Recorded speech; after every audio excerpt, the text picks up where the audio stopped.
inferior que vocês estão vendo. Daqui a pouquinho eu vou falar um pouquinho, daqui a pouco eu vou falar sobre esse rapazinho aí do canto. Olha bem a estrutura dele, olha a cauda, pezinho, olha asinhas em cima dele. Negocinho muito interessante. Nós já achamos fóssil exatamente igual a esse bicho aí. Tem muitos outros povos que têm desenhos que fazem parte da sua estrutura de animais pré-históricos. Aqui na América do Sul está cheio deles, povo Nazca, tem vários.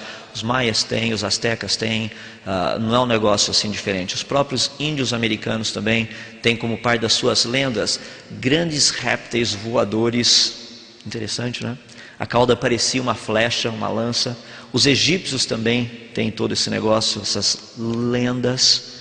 Agora, será que realmente eram lendas? O que nós ficamos impressionados é que, tanto em culturas chamadas civilizadas como nas não civilizadas, ou seja, gente muito assim rústica, nós encontramos as mesmas coisas. Por exemplo, isso aqui é do povo Kukuyelandi, lá na Austrália. Ali você tem os desenhinhos do pessoal em volta e olha o bicho no meio. Lá é um plesiosauro.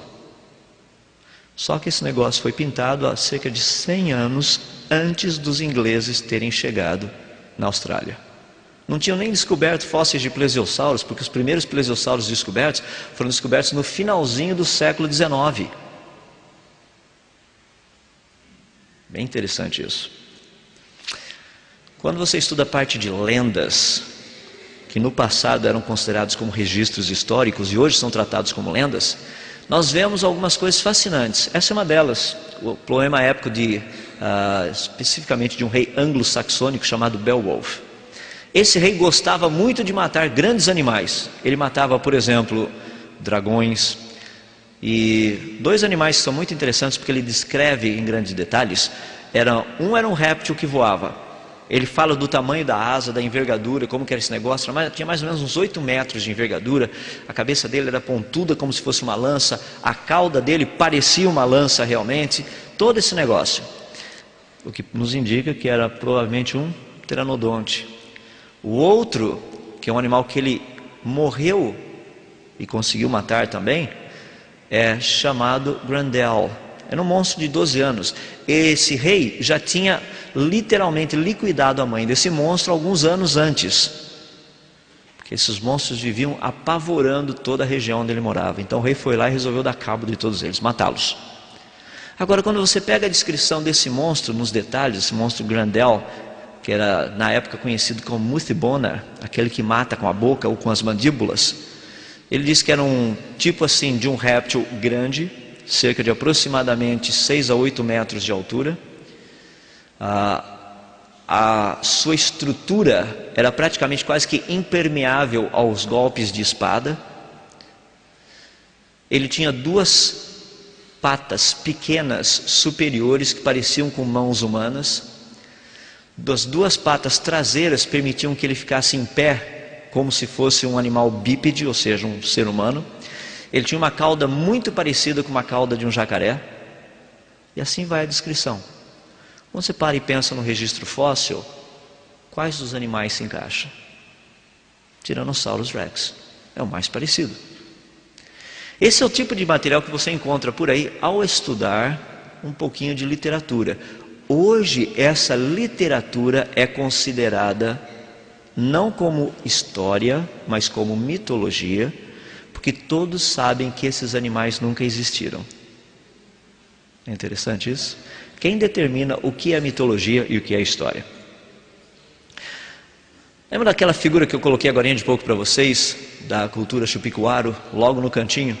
Tinha um negocinho, um bicho estranho, com uma cauda e uma asinha e tudo mais. Uma das coisas mais interessantes é justamente a respeito do estudo sobre dragões. Existe uma grande discussão na comunidade científica se esse negócio realmente existiu ou não. Um dos fósseis, que é muito similar àquele que eu mostrei no cantinho ali embaixo para vocês, aquela estatuetazinha, é de um animal que voava, e esse animal tinha 2 cavidades cranianas, uma aqui na frente e uma outra mais atrás. Essa mais de trás estava interligada com as fossas nasais e com a boca do animal. O que é interessante é que nessa cavidade aqui de trás eles encontraram um pouquinho de um elemento químico chamado magnésio metálico. Se você pegar magnésio metálico e colocar na água, sabe o que acontece? Ele faz assim, ó, ele pega fogo, ele incendeia, faz um maior fumacel, uma fumaceirada maluca. Agora imagina um animal que tivesse magnésio metálico aqui atrás. Toda vez que ele respirasse, vapor d'água saindo, adivinha o que iria acontecer misturado com magnésio metálico? Fumaça e fogo. Eu só não queria estar por perto se o animal tivesse gripado. Já imaginou cada espirro? Aparece igual aqueles cartunzinhos que o pessoal manda, né? Aquele negócio preto assim, todo queimado, só a carinha branca e o olhinho assim, aquele negócio branco no meio. Seria algo mais ou menos desse jeito. O problema é que dos 3 fósseis, apenas um deles foi encontrado essa quantidade pequena, muito pequena de magnésio metálico. Não daria para a gente dizer que isso é do animal, mas sem dúvida é muito sugestivo. Afinal de contas, talvez o dragão não tenha sido só um animal da mitologia. Muita gente pergunta a respeito de uns animais meio estranhos que tem no planeta hoje. Por exemplo, o dragão de Komodo, as iguanas das Ilhas Galápagos, toda essa bicharada que é coisa muito estranha realmente. Esse negócio é estranho. Perguntaram para mim se eles são descendentes dos dinossauros. Falei, são répteis. Provavelmente tem alguma ligação. A pergunta mais estranha que eu já recebi, eu realmente parei para pensar, é se lagartixa é descendente de dinossauro. Eu falei, tem uma certa similaridade, né? Deve ser Eu acho que lagartixa foi uma experiência feita por japoneses com jacaré. Você já viu que eles pegam aquelas plantinhas, né, plantonas, e fazem umas plantinhas pequenininhas. Pegaram um jacarezão, fizeram um jacarezinho. Aí o cara queria levar junto com ele assim uma lagartixinha. Daí o negócio esparramou pelo mundo afora. Brincadeira, tá? Não vai falar para ele. Tem um cientista que diz que lagartixa veio de jacaré, entende? Ele, por favor, cuidem da minha reputação nesse sentido. Tem muita coisa que tem saído por aí a nível de informação. O pessoal tem questionado muito, eu também questiono. Por exemplo, as fotos do monstro do Lago Ness, fotos do monstro do Lago Champlain, que são fotos possivelmente de animais, mas ninguém encontrou nada por ali até agora. Então não dá para a gente questionar. Tem outras coisas que são fascinantes. No ano de 1925, na praia de Moore, lá nos Estados Unidos, encontraram esse negócio na praia. Uma cabeça com 6 metros de pescoço. O que foi fascinante a respeito disso é que essas 2 fotos, saíram num jornal americano da época, que era um jornal conceituado, não era tabloide. Eles não estavam querendo vender jornal. Um jornal sério.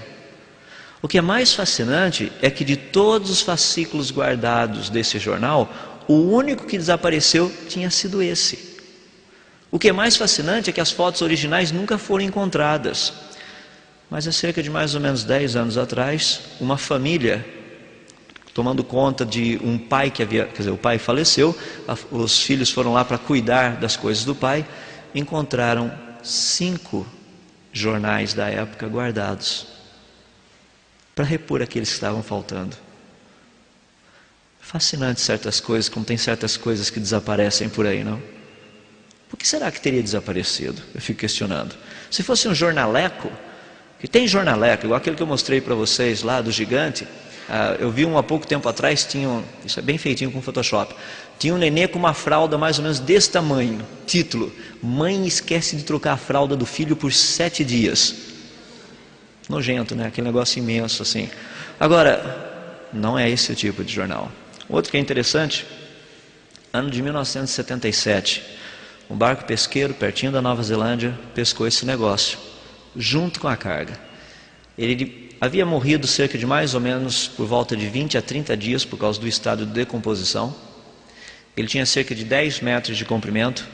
Um biólogo japonês que se encontrava no barco tirou 5 fotos desse negócio, cortou um pedaço, levou para fazer pesquisa sobre ele. O que é fascinante a respeito disso é que os estudos feitos mostravam que esse animal só podia ter sido um plesiosauro. Tanto é que o Japão lançou um selo comemorativo de 50 ienes mostrando a descoberta. Isso você não encontra em livro, você não encontra nada, mas tem selo por aí ainda.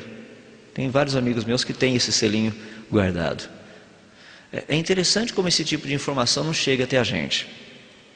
Aqui você tem um pouquinho da análise química feita dos pedaços desse animal. Muita gente falava, não, isso é um tubarão-baleia. Não, não é tubarão-baleia. Tubarão-baleia tem